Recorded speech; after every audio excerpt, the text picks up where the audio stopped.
करू सुरू.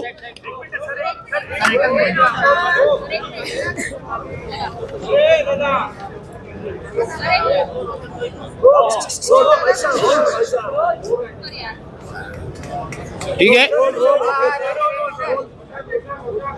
आज राज्य सरकारने अतिशय महत्वाचा आणि क्रांतिकारी आणि ऐतिहासिक निर्णय आदरणीय मुख्यमंत्री देवेंद्र फडणवीस साहेबांच्या नेतृत्वात आज जे बंदर खात्याची बैठक झाली आणि त्या बैठकीमध्ये एक महत्वाचा निर्णय ज्याला मी महाराष्ट्रासाठी एक गेम चेंजर म्हणून निर्णय म्हणेन, त्या निर्णयाची माहिती घेण्याच्या दृष्टिकोनातून आज मी इथे उभा आहे. वैभववाडी कोल्हापूर रेल्वे मार्ग हा राज्य शासन मार्फत करण्याचा निर्णय आणि त्या संबंधित कारवाई करण्याचे निर्देश माननीय मुख्यमंत्री देवेंद्र फडणवीस साहेबांनी आज दिलेले आहेत. वैभववाडी कोल्हापूर जो रेल्वे मार्ग आहे ज्याच्यामुळे असंख्य महत्त्वाची विकासाची दालनं उघडणार आहेत.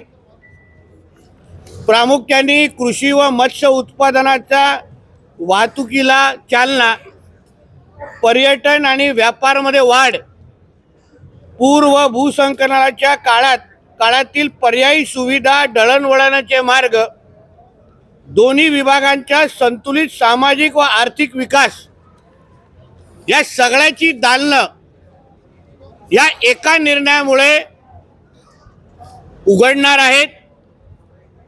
याची भूसंपादनाची प्रक्रिया सुरू करण्याचे निर्देश आदरणीय मुख्यमंत्री देवेंद्र फडणवीस साहेबांनी दिलेले आहेत.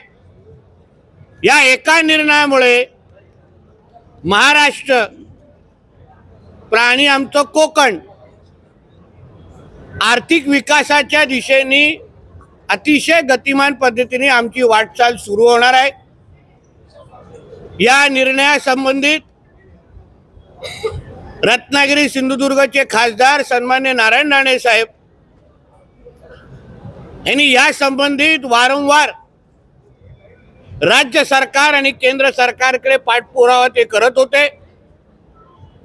त्यांच्याही ह्या निर्णयामध्ये आम्हाला मार्गदर्शन लाभलं आणि म्हणून आज जो आदरणीय मुख्यमंत्री साहेबांनी वैभववाडी कोल्हापूर रेल्वे मार्ग हा राज्य शासनामार्फत करण्याचा जो निर्णय घेतलेला आहे त्याचा मी बंदर विकास मंत्री म्हणून, सिंधुदुर्ग जिल्ह्याचा पालकमंत्री म्हणून मी मनापासून स्वागत करतो.